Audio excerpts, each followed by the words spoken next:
Students, જય હિન્દ. આપણો પાઠ તો તમને ખબર જ છે કે જીવનનું ઝાડું. આપણે જે ઝાડામાં ફસાયેલા છે, આપણે કઈ રીતે આપણે એના પર આધાર રાખીએ છીએ, બરોબર? એ આપણા જીવનનો એક હિસ્સો છે. તો અહીંયા આપણે આગળ જોયા વિકલ્પો, ખાલી જગ્યા અને ખરા ખોટા તો દરેકે લખ્યા હશે નોટમાં. ત્યાં સુધી દરેકની પીએસની નોટ કમ્પ્લીટ હશે. અને તમને મેં હોમવર્ક પણ આપ્યું હતું જે ખરા ખોટાનું, જે તમારે હોમવર્કની નોટમાં લખવાના હતા અને તૈયાર પણ કરવાના હતા. તો દરેકે કર્યા છે ને? તો અમે ગૂગલ મીટ હશે ત્યારે પૂછીશું કે ચલો બોલો, ચલો મોઢે ગમે ત્યારે પણ પૂછીએ તો તમને આવડવો જોઈએ જવાબ. ઓકે, હવે આપણે જોઈએ જોડકા. તો જ્યાં જગ્યા હોય તો ત્યાંથી શરૂ કરો, નહીં તો નવા પેજ ઉપર. અહીંયા તમે મોટું પેજ હોય તો સારું છે, કેમ કે જે અ વિભાગ ને બ વિભાગ છે ને, તો બ વિભાગમાં વાક્યો મોટા છે, તો આપણે વચ્ચે જવાબ નહીં લખી શકીએ. તો એનો જવાબ આપણે નીચે જ લખવાના છે. તો તમે એક નવા પેજ ઉપર શરૂ કરો તો વધારે સારું, જેથી કરીને આ જોડકા વ્યવસ્થિત લખાય તમારા. ઓકે,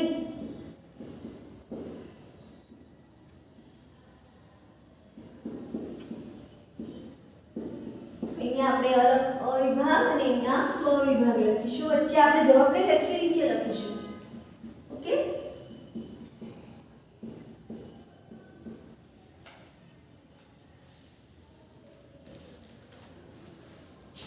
અહીંયા એક છે સૂર્ય, સાપ, વૃક્ષો અને હવા. ઓકે, અહીંયા પણ આપણે નંબર જ આપીશું સામે. તો એ જે વાક્યો છે એ થોડા મોટા છે, એ મારો બોર્ડ છે કે સમાઈ જશે, પણ તમારી નોટ છે જે સમાશે નહીં. તો એ વચ્ચે જે જવાબ લખવું છે એ તમે નહીં લખી શકો, તો આપણે એના જવાબ નીચે લખીશું. ઓકે,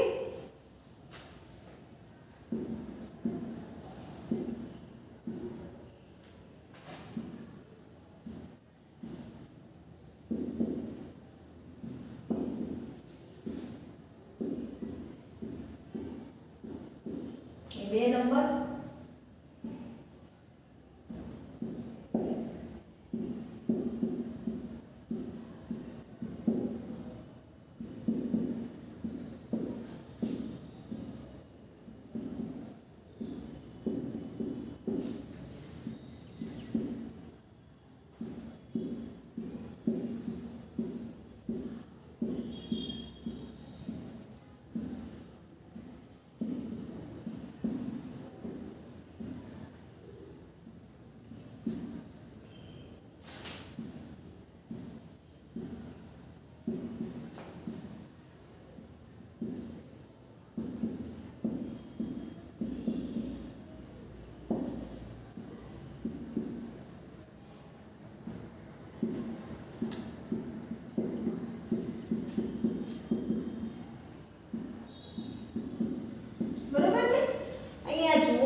વચ્ચે જવાબ લખવાના નથી, કેમ કે તમે નોટમાં વચ્ચે જવાબ નહીં લખી શકો. આ વાક્યો બહુ જ મોટા છે. ઓકે, નાના હોય તો આપણે વચ્ચે જવાબ લખવાના, પણ જોડી નથી બનાવવાની કોઈ.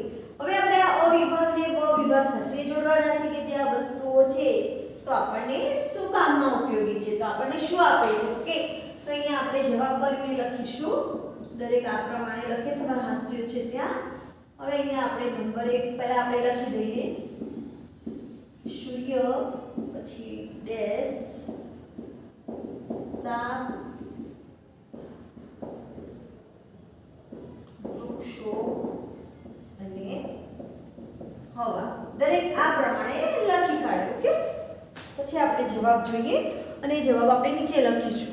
દરેકે આ પ્રમાણે લખવાનું છે, એટલે કીધું મેં તમને કે નવું પેજ લો, જેથી કરીને જે આખું પેજ છે એમાં તમારું આખા જે જોડકા છે સરસ રીતે લખાઈ જાય અને તમને વાંચવામાં સરળ રહે.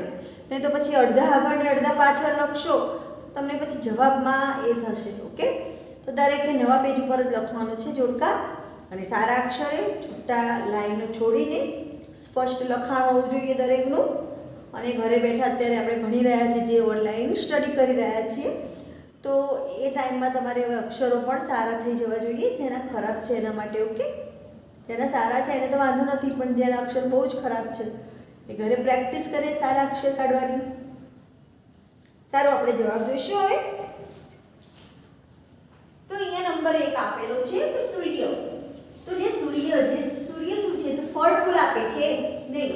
તો સજીવોની પ્રાથમિક જરૂરિયાત છે. ઓકે, સવાર માટે ઉપયોગી છે એટલે કે સવારે કરવા માટે આપણે સૂર્ય પર બેસીએ છીએ. તો ઉર્જાનો મૂળભૂત સ્ત્રોત, ઉર્જા તમને ખબર છે, ઉર્જા જે કામ કરવા માટે આપણે શક્તિ મળે છે, ઉર્જા. તો જે સૂર્ય, તો જે ઉર્જાનો મૂળભૂત સ્ત્રોત છે એટલે કે એનો પહેલો સ્ત્રોત છે. તો અહીંયા આપણે લખીશું ઉર્જાનો મૂળભૂત સ્ત્રોત. આપણે ઉર્જા ક્યાંથી લઈએ છીએ? સૌપ્રથમ સૂર્યમાંથી. સવારે સૂઈ ગયા છો કે એકદમ ઉઠીને તમે સૂર્ય આગળ ઉભા રહેજો તો એકદમ તમને કેવું લાગે છે? ફ્રેશ લાગે ને. તો ઉર્જાનો જે મૂળભૂત સ્ત્રોત છે સૂર્ય. ક્યાં એટલે પડે તો સવારે ઉઠીએ તો જ. અહીંયા ઉર્જાની વાત છે. હવે સાપ, સાપમાં શું આવે છે? તો આપણે આગળ પણ જોયું કે જો ઉંદરોનો ત્રાસ દૂર કરે છે હે ને. જો સાપ ના હોય તો ઉંદરો વધી જાય ને ઉંદરો પછી શું કરે? આપણને ત્રાસ આપે. તો સાપ છે તો ઉંદરોનો ત્રાસ દૂર કરે છે. તો ઉંદરનો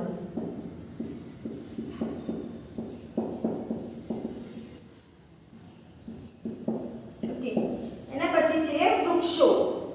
જે વૃક્ષો શું કરે છે? આપણને ફળ, ફૂલ અને છાંયડો આપે છે, બરોબર ને?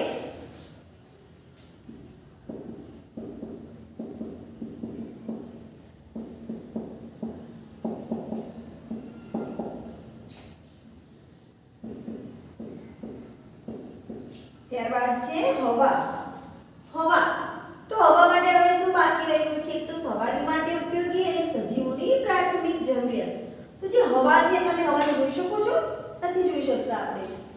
તો જે હવા ઉપર આપણે સવારી કરીએ છીએ નથી કરતા. તો શું છે? સજીવો. સજીવો એટલે કે જેટલા પણ જીવ છે, જેમ કે આપણે માણસ છે, સિવાય પ્રાણીઓ, પક્ષીઓ, જીવજંતુઓ, બરોબર? તે બધામાં જીવ છે તો એ લોકોની પ્રથમ જરૂરિયાત છે એટલે કે પ્રાથમિક જરૂરિયાત. તો હવામાં આવશે સજીવોની પ્રાથમિક જરૂરિયાત.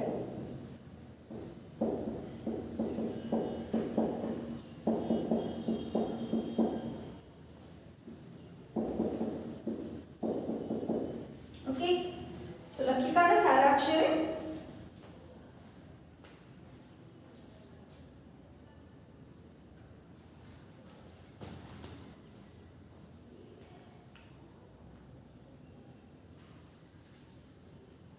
આ જ પ્રમાણે દરેકનું લખેલું હોવું જોઈએ. કોઈ જોડી નહીં બનાવે, કોઈ વચ્ચે પણ નહીં લખે. મેં જે પ્રમાણે લખાવ્યું છે એ જ પ્રમાણે લખવાનું છે.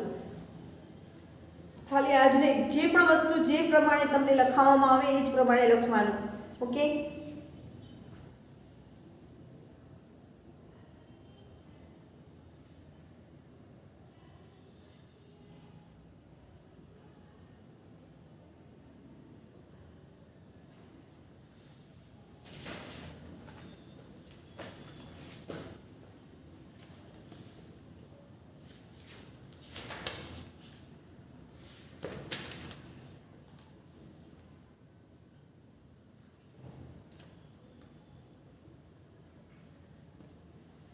સારું, ચલો આપણે હવે પ્રશ્નોના જવાબ જોઈએ.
નીચેના પ્રશ્નોના જવાબ એક બે વાક્યમાં લખો. નંબર 1 છે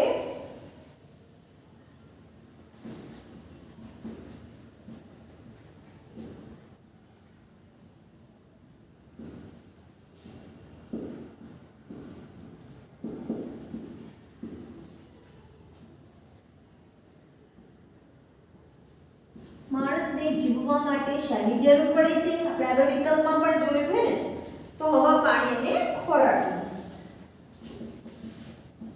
તો પૂરા વાક્યમાં અહીંયા લખવાનું છે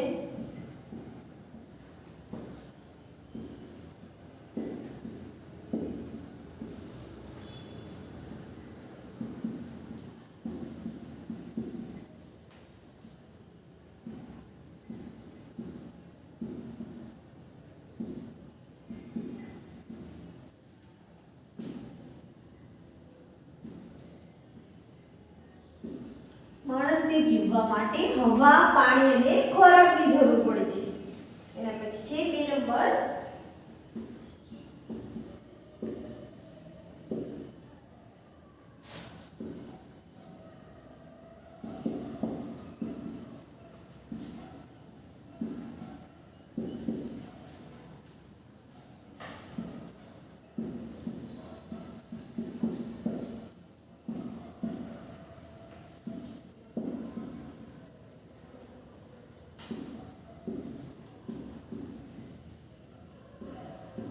અહીંયા કયા બે અવકાશી પદાર્થો એટલે કે વસ્તુઓ આપણા જીવન માટે જરૂરી છે?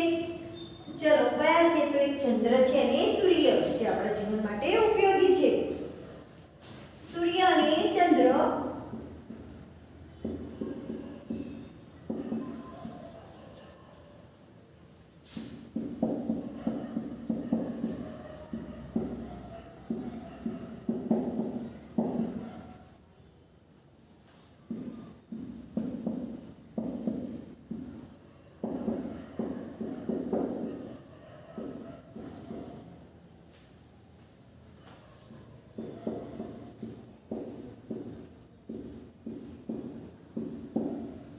પછી 3. સૂર્ય અને ચંદ્ર નામના બે અવકાશી પદાર્થો આપણા જીવન માટે જરૂરી છે. એના પછી 3 નંબર.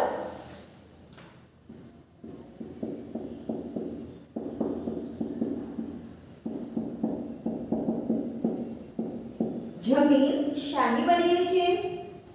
તો તમને ખબર છે જમીન શાની બનેલી છે? તમે ક્યારે પ્રશ્ન વિચાર્યો? મનમાં એવો પ્રશ્ન થયો કે આ જમીન શામાંથી બની છે? અહીંયા આપણે લખીએ જવાબ.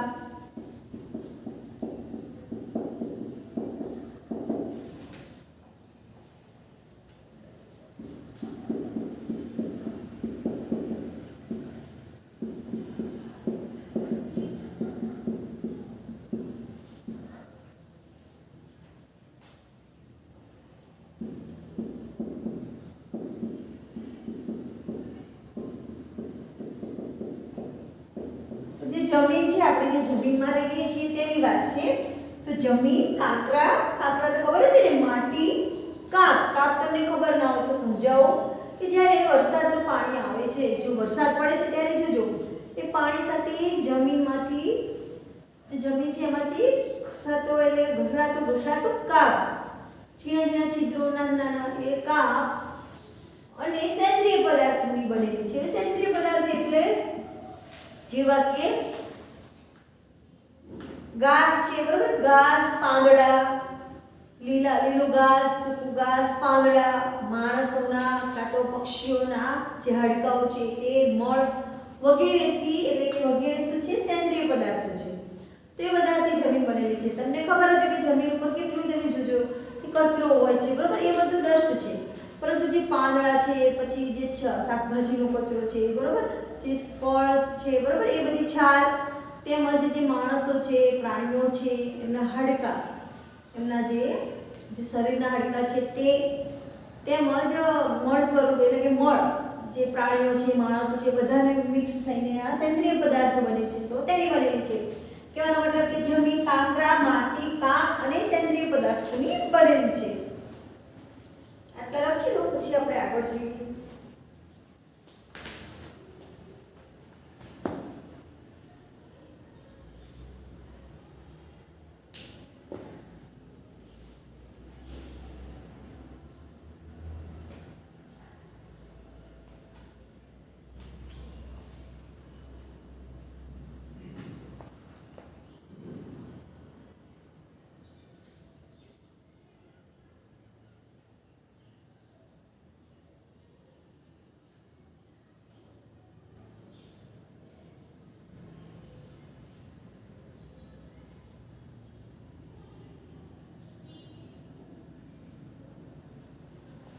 ઓકે, આગળ જોઈશું આપણે.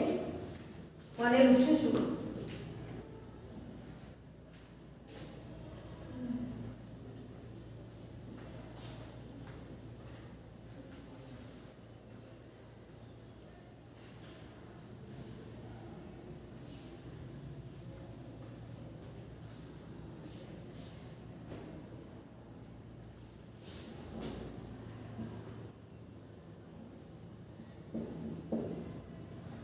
ચાર નંબર.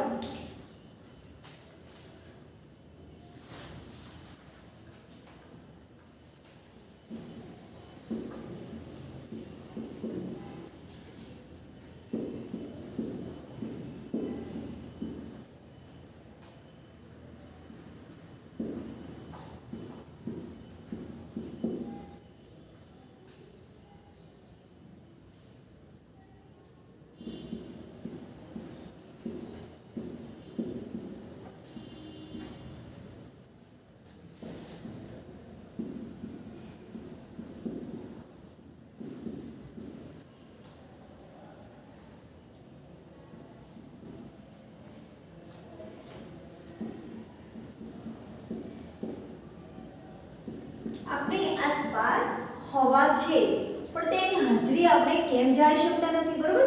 અત્યારે હું ઊભી છું, તમે ઊભા છો, બેઠા છો, બરોબર? તો તમારી આસપાસ હવા છે પરંતુ તમે એની હાજરી જાણી શકતા નથી, બરોબર? તમારી જોડે છે એવું તમે મહેસૂસ કરી નથી શકતા, જાણી નથી શકતા. તો કેમ ખબર છે તમને? આપણે એને પૂરા વાક્યમાં લખીશું કે અહીંયા જુઓ દરેક.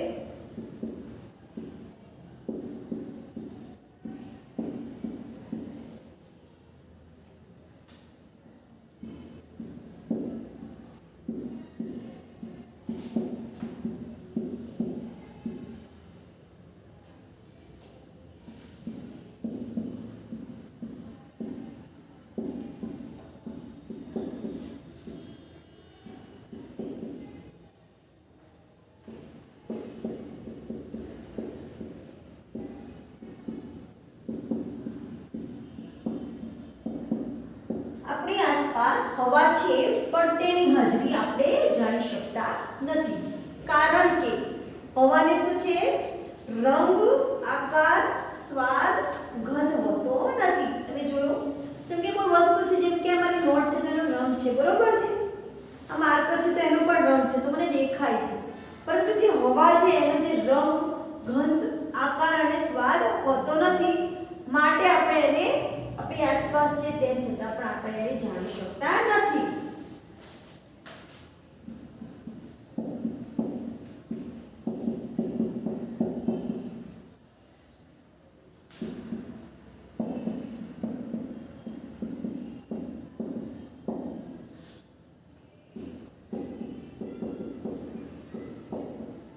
ઓકે, કે આપણી આસપાસ હવા છે પણ તેની હાજરી આપણે જાણી શકતા નથી, કારણ કે હવાને રંગ, ગંધ, આકાર કે સ્વાદ હોતો નથી. ઓકે, એના પછી છે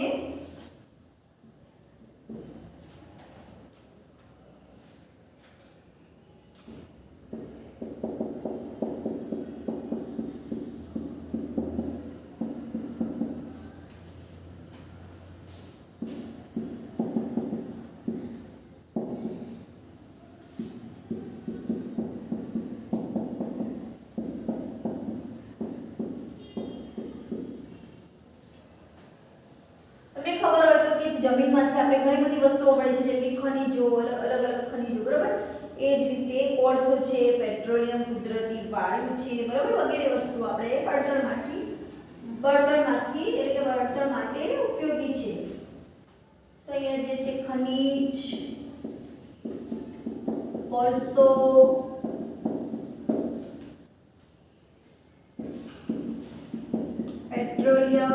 પેટ્રોલિયમમાં ડીઝલ, પેટ્રોલ બધું આવી જાય. ઓકે, પછી કુદરતી વાયુ,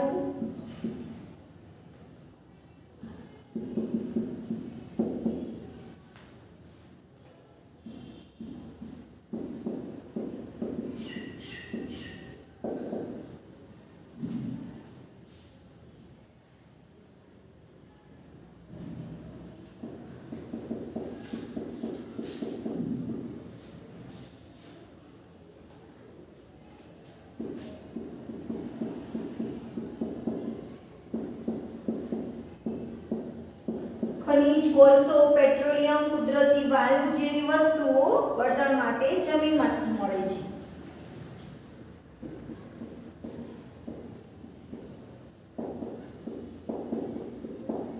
સૂર્ય આપણને શું આપે છે?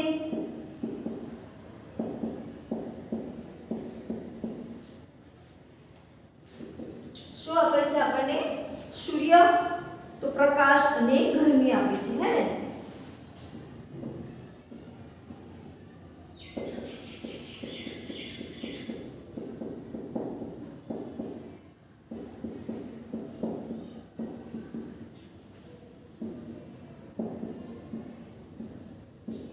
એના પછી હવા કોને કોને ઉપયોગી છે?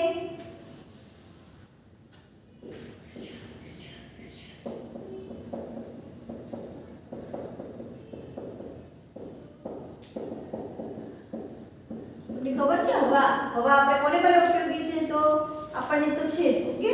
એ સિવાય જે સજીવ છે તે.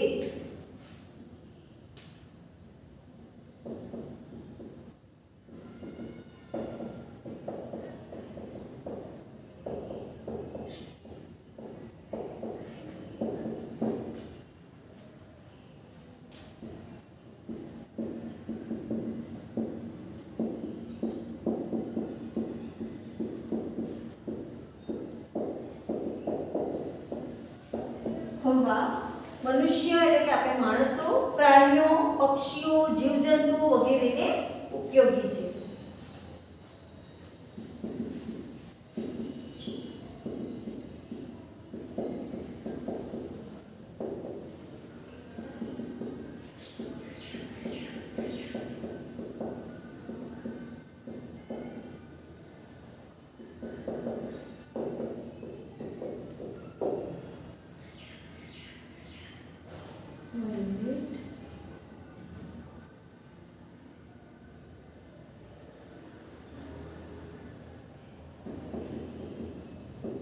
તમારું હોમવર્ક છે કે જે લખાયેલા પ્રશ્નોના જવાબ છે તમારે હોમવર્કની નોટમાં લખવાના છે અને તૈયાર કરવાના છે. તો જો હું તમને લખવા માટે ટાઈમ આપું છું. તો જે આપણો પાઠ છે જીવનનું ઝાડ એ અહીંયા પૂરો થાય છે. તો આપણે શું શીખ્યા આ પાઠમાંથી? જીવનમાં એટલે કે જે આ મનુષ્ય છે એ બધી વસ્તુઓ સાથે વસ્તુઓ પર આધાર રાખે છે. એક ઝાડમાં ફસાયેલો ગોળ ગોળ બતાવે છે એટલે જીવનનું ઝાડ છે. ફસાયેલો તો ના કહેવાય, પરંતુ એ વસ્તુ એના જીવન પર એટલી જ મહત્વની છે. જો એ વસ્તુઓ ના હોય તો મનુષ્યનું જીવન એટલે કે જીવી શકે નહીં. તો અહીંયા આપણો જે પાઠ છે એ પૂરો થાય છે. નેક્સ્ટ લેક્ચરમાં આપણે એક નવો પાઠ ભણીશું. તો આજે છે લખી કાઢો. હોમવર્ક પણ તમારી નોટમાં જે લાસ્ટ પેજમાં લખો છે લખી દો અને આ પ્રશ્નોના જવાબ લખીને તૈયાર કરવાના છે. એ સિવાય આ પાઠમાં જેટલું પણ લખાયું છે બધું જ વાંચવાનું છે, ઓકે. તો બાય.